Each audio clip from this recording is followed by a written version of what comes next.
In today's world, it has never been easier to be exceptional.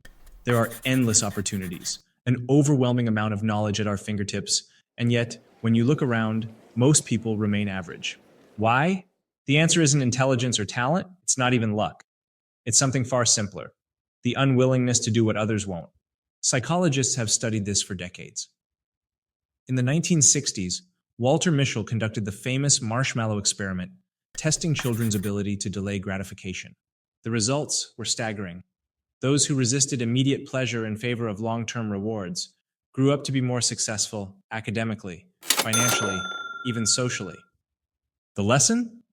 Success is not about intelligence, it's about focus and discipline. But here's the problem. When we dream about a better life, we see the destination, not the road. We imagine the wealth, the physique, the happiness, but we don't consider the struggles along the way. And so we set grand goals. We write down ambitious plans. We try to change everything at once. And then life happens. We get distracted, overwhelmed. The new routine lasts a week, maybe a month, then we slip. We tell ourselves we'll try again next Monday, next month, next year. Before we know it, time has passed, and we're standing in the same place we started.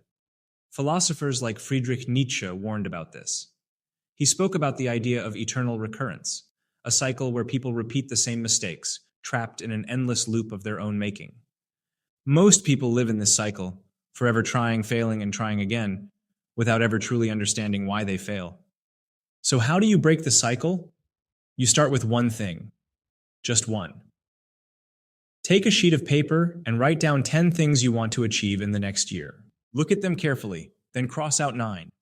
That one goal left, that's your mission. Forget the rest. Focus all your energy on that single pursuit. Because in the real world, life is a competition. Every dream, every goal you have, someone else wants it too. And the difference between those who succeed and those who don't isn't talent. It's consistency. It's the ability to show up every day and put in the work. There's a psychological concept called deliberate practice, a term coined by psychologist Anders Ericsson. He studied elite athletes, musicians, and chess masters, and he found that talent is largely a myth. The best in the world weren't born great. They just trained differently. They focused on the fundamentals. They studied the details, and they improved every single day. If you want to stand out in anything, whether it's business, sports, content creation, or art, you need to master one thing: knowledge. Not hard work, not raw skill. Knowledge. Socrates once said, "The only true wisdom is in knowing you know nothing." That's where you start. You need to study your field obsessively. If you're on YouTube, storytelling is your foundation. If you run a business, psychology is your weapon. Identify the core skill that drives your success and consume everything about it.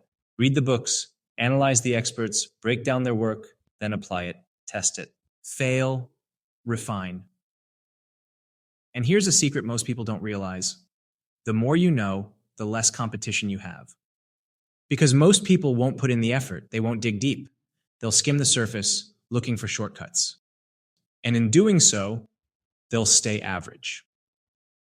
Now, even if you do everything right, if you focus, if you learn, if you apply yourself, there's one final barrier that will stop you: discomfort. Most people quit because success feels painful. Waking up early, practicing for hours, failing. It's uncomfortable. Neuroscientists call this the pain of effort. Your brain actively resists anything that requires high energy. It wants to conserve fuel. That's why taking action feels harder than thinking about action.